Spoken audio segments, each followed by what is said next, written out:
Smoothening keratin और highlight करना था मुझे इन क्लाइंट का और मुझसे एक गलती हो गई थी और वो गलती अगर आप नहीं दोहराना चाहते तो मेरी वीडियो पे एंड तक जरूर बने रहें।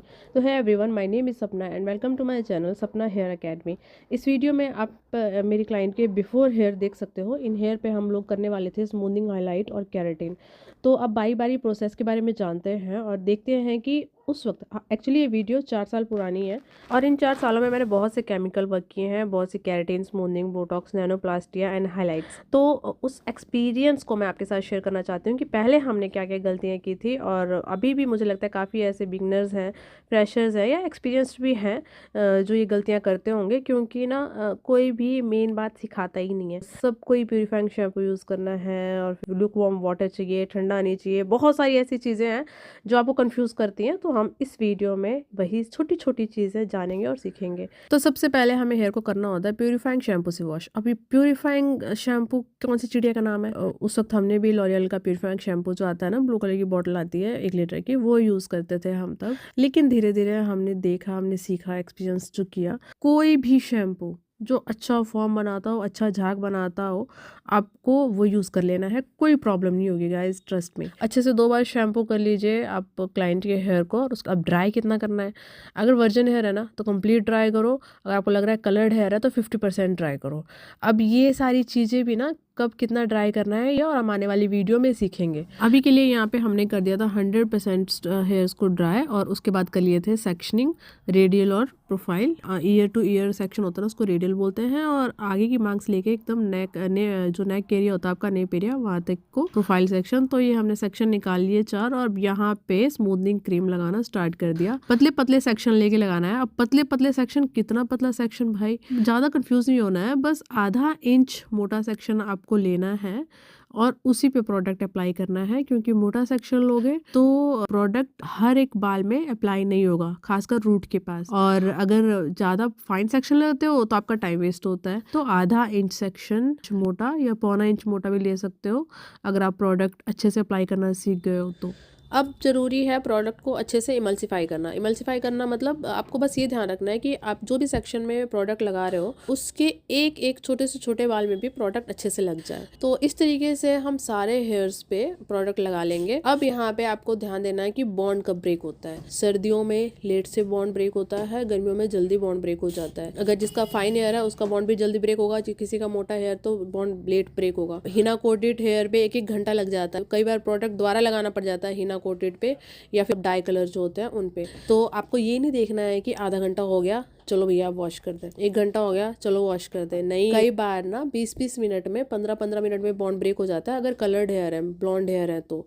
अब बॉन्ड ब्रेक हुआ या नहीं ये चेक करने के 2-3 तरीके हैं, जिसमें से सबसे अच्छा तरीका ये है कि इस तरीके से आपको देखना है कि हेयर रबड़ की तरह खींच रहा है और जब खींचने के बाद इसे छोड़ रहे हैं ना तो स्प्रिंग बन रहा है कि नहीं बन रहा है। अगर स्प्रिंग बन रहा है तो इसका मतलब बॉन्ड ब्रेक हो चुका। इसमें आपने ये ध्यान देना है कि आप नेप एरिया, मतलब सबसे लास्ट पे जहाँ एप्लीकेशन हुई है ना वहाँ का हेयर लेके जरूर बॉन्ड चेक करें। जैसे हम मतलब एक बाल उठाओ और उसको ऐसे 2 से 3 बार खींचो और फिर देखो स्प्रिंग बन रहा है या नहीं।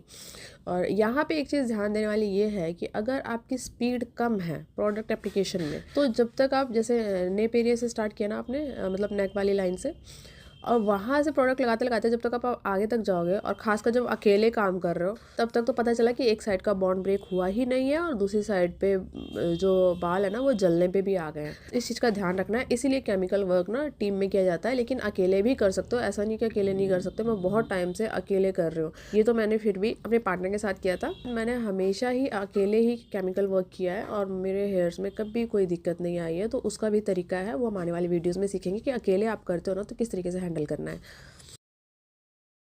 अब बॉन्ड ब्रेक करने के बाद हमें करना है हेयर को रिंस। तो आपको रिंस कैसे करना है, कई वीडियो में सुना होगा, कई शॉर्ट्स पे देखा होगा। ल्यूकवार्म वाटर यूज़ करना है। ल्यूकवार्म वाटर मीन्स गुनगुना पानी। तो अब कितना गुनगुना पानी, गुनगुना हम जो पानी पीते हैं उसको भी हम गुनगुना बोलते हैं, जब हम नहाते हैं उसको भी कहते हैं कि हम गुनगुना। इसके लिए कितना गुनगुना है हमें क्या पता। तो देखिए मतलब आपकी फिंगर ना सह ले, उतना पानी गर्म चलेगा। इनफैक्ट जो हिना कोटेड हेयर है ना, उन पे तो आप जितनी गरम गरम चाय पीते हो ना, उतना गर्म पानी भी चलेगा। बस ये ध्यान रखना कि वो पानी स्कैल्प पे ना जाए। हेयर की जो लेंथ है ना, उस पर इमल्सिफिकेशन के काम में लाइए और फिर हाथ पे पानी लेके हल्का सा स्कैल्प पे लेके जाइए और फिर इमल्सिफाई कीजिए। तो इस तरीके से आपको इमल्सिफाई करना है। देखिए, मेरी वीडियो से ना आप वही सब सीखेंगे जो प्रॉब्लम मैंने फेस किया और जो मेरे स्टूडेंट में से क्वेश्चन करते हैं। तो उन्हीं क्वेश्चन को मैं कोशिश करती हूँ कि अपनी वीडियोज़ पे अच्छे से उसको आंसर कर सकूँ, या फिर आपकी कोई प्रॉब्लम है तो कमेंट सेक्शन में ज़रूर मुझे बताएं, ताकि उस पर मैं वीडियो बना सकूँ या फिर उसका रिप्लाई करके आपकी सारी कन्फ्यूज़न दूर कर सकूँ। तो यहाँ तो इनके वर्जन हेयर थे, तो इसलिए हमने जितनी हमारी उंगली सह सके पानी को, उतने पानी से पहले अच्छे से इमल्सिफाई किया और फिर अच्छे से रिंस कर दिया। ध्यान रखें कि क्रीम को बहुत अच्छे से निकालना है, क्रीम नहीं रहनी चाहिए बालों में, इस चीज़ का खास ध्यान रखना है, क्योंकि जहाँ पे क्रीम रहेगी वहाँ पे बाल बर्न होने के चांसेस रहेंगे। अब हेयर्स को कंप्लीट ड्राई कर लेना है। ब्लो ड्रायर जब चलाएंगे ना, तो उसका तरीका ऊपर से नीचे होना चाहिए ताकि हेयर्स के क्यूटिकल ओपन ना हो। 100% ड्राई करने के बाद अब हेयर्स को सेक्शनिंग कर लेनी है। अब मैं जो शुरू में आपने जो थंबनेल देखा कि जो गलती मैंने की थी, वो गलती हमें नहीं करनी है। यहाँ हमारी क्लाइंट को करवाना था स्मूथनिंग, हाईलाइट और केराटिन, तीनों चीज़ एक साथ करवानी थी।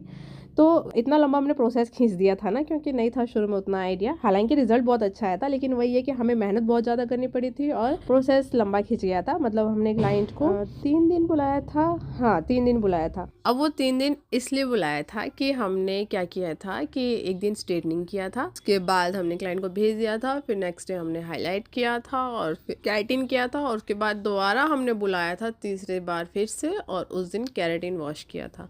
तो एक्चुअली में करना क्या चाहिए था, बॉन्ड ब्रेक हो गया। आप स्ट्रेट ब्लो ड्राई करो, और स्ट्रेट ब्लो ड्राई करने के बाद इस पे प्रेसिंग नहीं करनी है। प्रेसिंग को अवॉइड करके आपको वीविंग लेना शुरू कर देना, मतलब हाइलाइट्स बांध देनी है अपनी। हाइलाइट्स कर लिया, कलर डिपॉजिट कर लिया, और कलर डिपॉजिट करने के बाद न्यूट्रलाइज़र अवॉइड करके आपको डायरेक्ट केराटिन लगा देना चाहिए था। हमने क्या किया था, हमने किया था स्ट्रेट ब्लो ड्रायर, फिर प्रेसिंग किया, प्रेसिंग के बाद न्यूट्रलाइज़र लगाया, वॉश किया, फिर नेक्स्ट डे क्लाइंट को बुलाया, उस दिन फिर से शैम्पू किया, फिर हमने ड्राई किया, हाईलाइट किया, और टोनिंग गीले बालों पे ना करके, जिस हिसाब से इनको कलर चाहिए था, वो टोनिंग हम लोग वेट हेयर पे भी कर सकते थे, गीले बालों पे भी कर सकते थे, लेकिन हमने बालों को फिर से ड्राई किया, सुखाया, फिर टोनिंग किया, फिर उसको फिर से वॉश किया, फिर केराटिन अप्लाई किया, वेट किया। मतलब बहुत लंबा प्रोसीजर खिंच गया था यार।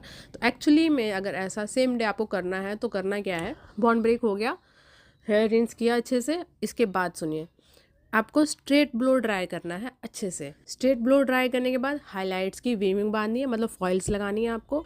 फॉइल्स लगाने के बाद आपको रिंस करना है, और कोशिश कीजिए कि गीलो मतलब उनको, वैसे तो ये डिपेंड करता है क्लाइंट को शेड क्या चाहिए, लेकिन वेट हेयर पे ही टोनिंग हो जाएगी हेयर्स की, जो भी उनका डिज़ायर शेड होगा वो उनको अचीव हो जाएगा। और फिर हल्के गीले बालों पे, 50% गीले बालों पे ही केराटिन अप्लाई कर सकते हो, और आधा घंटा वेट करके फिर उसे ड्राई करके, स्ट्रेट ब्लो ड्राई करके, और फिर आपको आयरन करना है।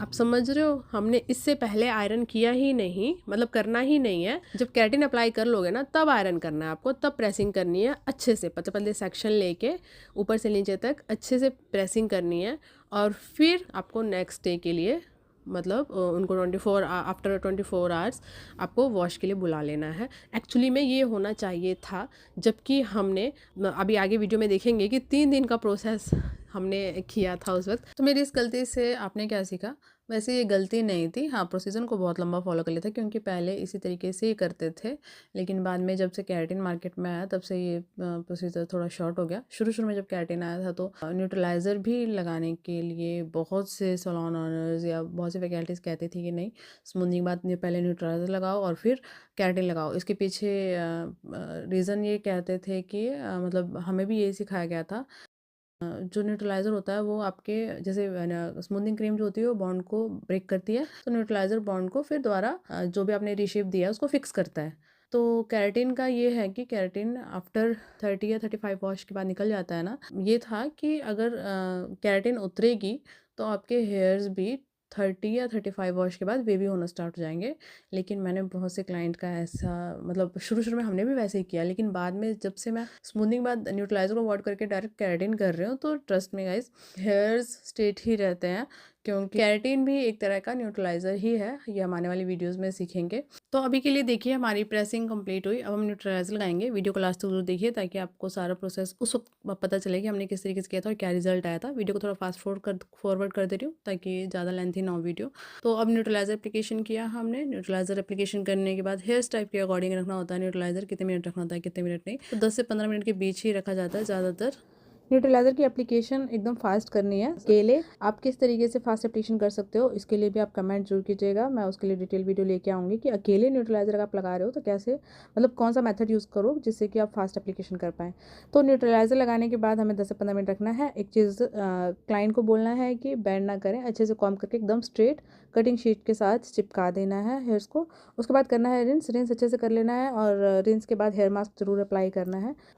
अब यहाँ पे कर लिया था हमने हेयर्स को ड्राई, ऊपर से नीचे ड्रायर चला के हेयर्स को कंप्लीट ड्राई कर लेना है। ड्राई चलाने का तरीका खासकर जब आप केमिकल करते हो ना, तो कब कैसे ड्राई चलाएं, कब ब्लास्ट ड्राई करना है, कब ब्लो ड्राई करना है, इस चीज़ का खास ध्यान रखना होता है। एनीवे, ये था फाइनल रिज़ल्ट और ये एक दिन के बाद आए थे और जिस दिन हमने इनकी हाईलाइट्स की थी। तो हाईलाइट्स के लिए हमने यूज़ किया था स्ट्रिक्स का ultra light 7 level, up to जो 7 लेवल आता है ना वो। तो यहाँ हमने वीविंग बांधना शुरू की थी और कलर मतलब हमारा डिज़ायर शेड जो था ना वो गोल्ड फैमिली, मतलब उनको गोल्डन हाईलाइट्स चाहिए थे।